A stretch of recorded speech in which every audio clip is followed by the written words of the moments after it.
What's going on YouTube? This is Shy with Blood Empire Racing coming back at you with another DIY video. This video will be on how to fit 5th scale wheels onto your 8th scale car. This is my Inferno GT2. You can do this mod to GTP2E. Anything that has axle shafts at the end where the wheel goes on, that is exactly the same diameter. There's a lot of cars out there that share the same size. They're pretty universal. There you go, you get a closer look. Anyhow, let's get right to it. The parts that you need to do this is you're gonna need a Dremel. You're gonna need to go online to Dave Discount Motors, get yourself FG square hubs. They're 17 mil wide from end to end. I'll explain later why I chose 17 mil, because they sell like 14 mil and other sizes, but there's a reason why I chose 17. This is the Inferno GT2 axle shaft out so that I can show you an example close up. You will need a set of pliers if you don't want to burn your hands, but it's optional. Okay, let's get started. First things first, in order to do this modification, if you look very closely, this is the shaft right here. It has a flat spot in it. This is a close-up view of that shaft out of the car. I sanded, using my Dremel, a flat spot, so that the grub screw, one of the grub screws on this hub, the square hub adapter, slides onto, and you tighten up that grub screw there and it locks itself in place. Now, like I said, it comes with 2 grub screws. You're only using 1. You still tighten up both so that it's more secure, but only 1 is functional. And trust me, I've tested it out. I've been doing this for like 2-3 months now.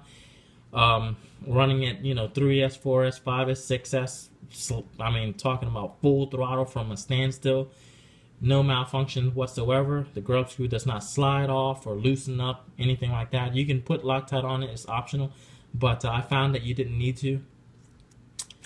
But if you want to be safe, go ahead and do so. Now, once you make that flat spot, well, before you make that flat spot, let's just say, before you make that flat spot, you have to make sure that you sand that flat spot in the right place. So you take the 17 mil wide FG square adapter, put it side by side, and mark where you want to make that flat spot. Then you take your Dremel and you grind it down. Once it's flat, you take the hub. If you look here, it has like a notch. Let me focus on real quick. It has a notch here on this hub. Like I said, I got this from Dave Discount Motors. Look it up online. I always slide. This is the outside. So I slide it on there like so. Take my Allen key. Let me focus a little bit. Tighten it up as tight as you can. Then you turn it to your second grub screw and tighten that up as well. Even though that this grub screw is not tightening down on a flat spot, trust me, it still helps. And once you do that, go ahead and take your wheel. Bear with me here. You slide it on. Now you're wondering how you lock the wheel on there. Inside of that shaft normally has a hole for a pin to go through, and then a grub screw goes inside of here and it tightens up against that that metal shaft and it locks it in place. Well, you take that metal long rod out and you screw this grub screw in until it stops. Once it stops, that grub screw will act as a stopping point for this here screw that you would use to insert into there to lock the wheel in place. So, for example, I'm going to show you. I'm going to tighten it up on there. Now, you can use Loctite as well. I don't. I haven't had any problems. For some reason, it just doesn't come loose. And I, like I said, this is my basher, man. So, the grub screw, the screw doesn't back out whatsoever. If you're wondering what the thread is, it is 1032.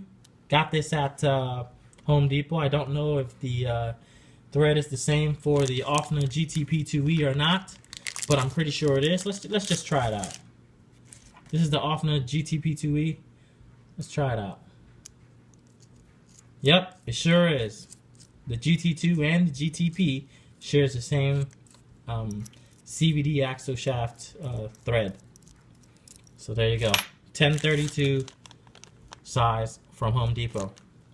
It does come kind of long, so you're going to have to cut it a little bit. All you got to do is put it on there, tighten it up as far as you can, mark how much you need to cut off, and then back it out and cut it off with your Dremel. Okay? And that's basically it.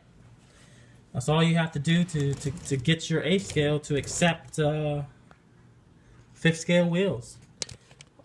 It's really fun. It's, you know, just a little trick that you can do to your car to make the hobby a little bit more interesting. But this is how it will look.